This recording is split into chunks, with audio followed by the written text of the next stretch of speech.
ناظرین گرامی، ایک ایسی کتاب جسے آج تک کوئی نہ پڑھ سکا، جس کی حفاظت شیطانی جنات کرتے ہیں۔ ایک ایسی کتاب جسے پڑھتے ہوئے کوئی بھی انسان شیطانی علوم سے طاقتور جنات کو آسانی سے اپنے قبضے میں کر سکتا ہے، لیکن آج تک اس کتاب کو کوئی بھی مکمل نہیں پڑھ سکا، کیونکہ اسے پڑھنے والا ہر شخص پاگل پن، مرگی کے دورے یا پھر جنات کے حملے کا شکار ہو جاتا ہے۔ اس کتاب کے بارے میں کچھ ایسے پر اسرار واقعات جنہیں جان کر انسان کے رونگٹے کھڑے ہو جاتے ہیں۔ عرب ممالک سمیت دنیا کے تمام اسلامی ممالک میں اس کتاب پر پابندی عائد ہے۔ جن لوگوں نے اس کتاب کو پڑھنے کی کوشش کی، ان کے ساتھ کیا سلوک ہوا؟ کیا سچ میں اس کتاب کو پڑھنے والوں پر جنات کے حملے ہوئے تھے؟ کیا سچ میں اسے پڑھتے ہوئے لوگ پاگل یا دیوانے ہو گئے تھے؟ آپ سے گزارش ہے کہ ویڈیو کو آخر تک ضرور دیکھیے گا، اور اگر ویڈیو اچھی لگے تو ویڈیو کو لائک کر کے چینل کو سبسکرائب ضرور کر دیں۔ الشمس المعارف الکبریٰ 6 صدی عیسوی میں شیطانی کالے جادو پر لکھی گئی ایک ایسی کتاب جو عملیات کی دنیا میں ایک پر اسرار کتاب کی حیثیت رکھتی ہے۔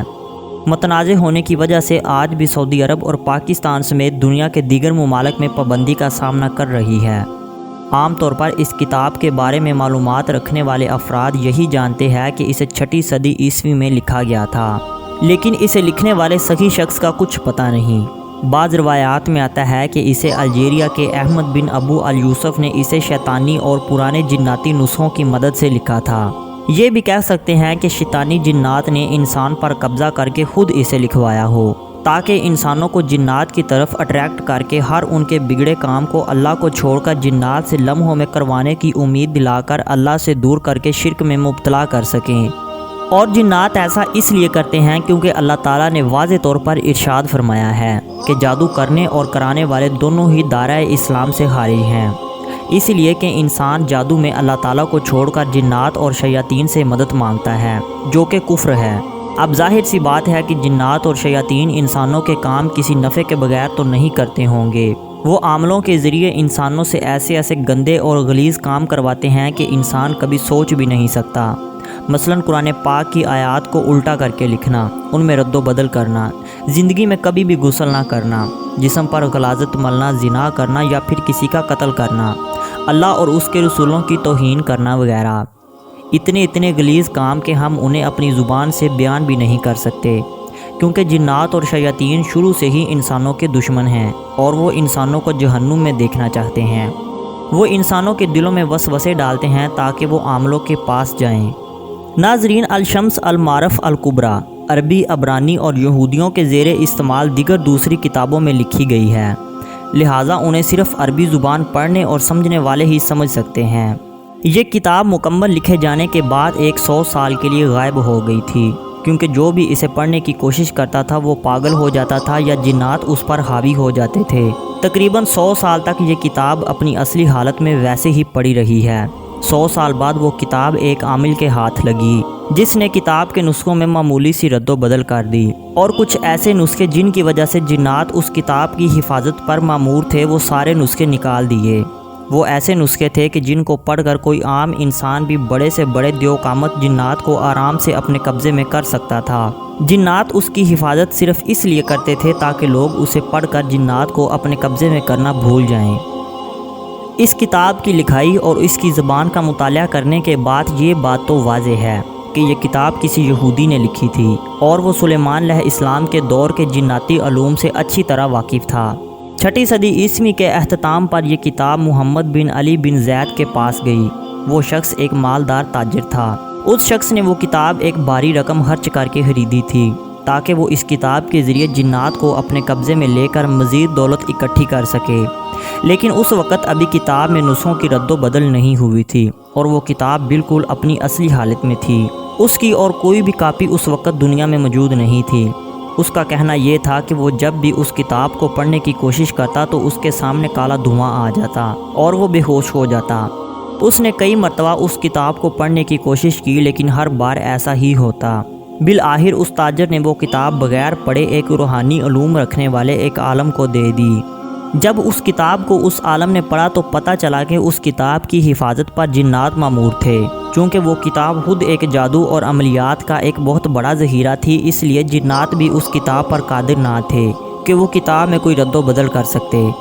ایسے چند واقعات کے بعد یہ کتاب پھر منظر عام سے غائب ہو گئی۔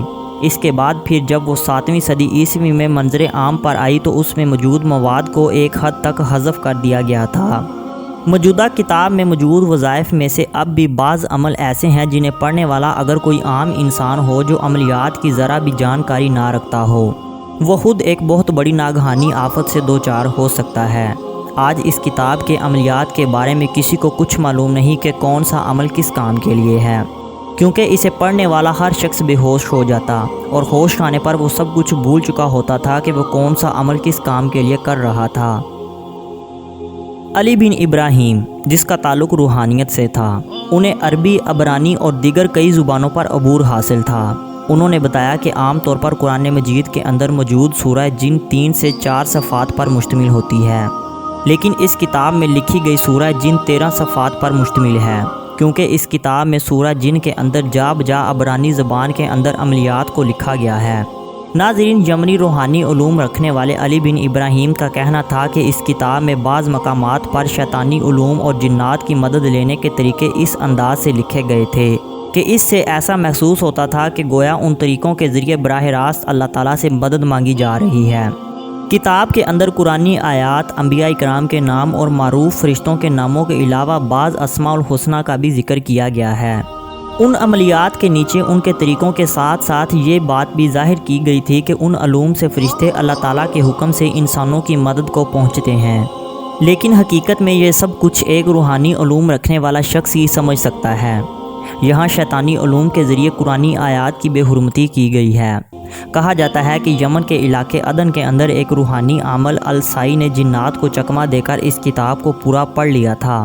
وہ جنات کو اپنے قبضے میں کرنے کے لیے چلہ کاٹنے کے لیے قبرستان جا رہا تھا کہ اچانک اس کا پیر ایک قبر کے گڑھے میں گھس گیا اور مٹی نرم ہونے کی وجہ سے وہ قبر گر گئی اور جنات نے موقع پا کر اس کے دماغ پر قبضہ کر لیا۔ اس واقعے کے 10 سال بعد بھی السائی پاگل اور دیوانہ بن کر گھومتا رہا۔ آخر جب اسے ہوش آیا تو اس نے اس کام سے توبہ کر لی اور اس نے سارا واقعہ سنایا کہ وہ جنات کو قبضے میں کرنے کے آخری مراحل میں تھا کہ اس کا پاؤں ایک پرانی قبر پر آیا جو اس کا وزن نہ جھیل سکی اور گر گئی۔ قبر میں گرتے ہی جنات نے اس کے دماغ پر قبضہ کر لیا۔ ناظرین، آج دنیا میں شمس المعارف الکبریٰ کے نام سے عملیات کی بہت ساری کتب موجود ہیں جن کا اردو ترجمہ بھی دستیاب ہے، مگر یہ وہ کتاب نہیں ہے جو 6 صدی عیسوی میں قلم بند کی گئی تھی، بلکہ اس کے نام کو استعمال کرتے ہوئے مختلف عالم حضرات نے اپنی کتاب کا نام الشمس المعارف الکبریٰ رکھا ہے اور مصنف کا نام بھی احمد بن علی البونی لکھتے ہیں۔ ناظرین، یاد رہے کہ یہ کالے علم اور عملیات والے لوگ دوسروں کو صرف دین سے دور کرتے ہیں اور اللہ سے یقین اٹھا کر جنات اور شیاطین پر ان کا یقین پختہ کرواتے ہیں۔ اللہ تعالیٰ سے دعا ہے کہ وہ ہمیں ایسے عاملوں اور کالے جادو سے محفوظ رکھے اور شیطانی جنات اور شیاطین سے اپنے حفظ و ایمان میں رکھے۔ آمین۔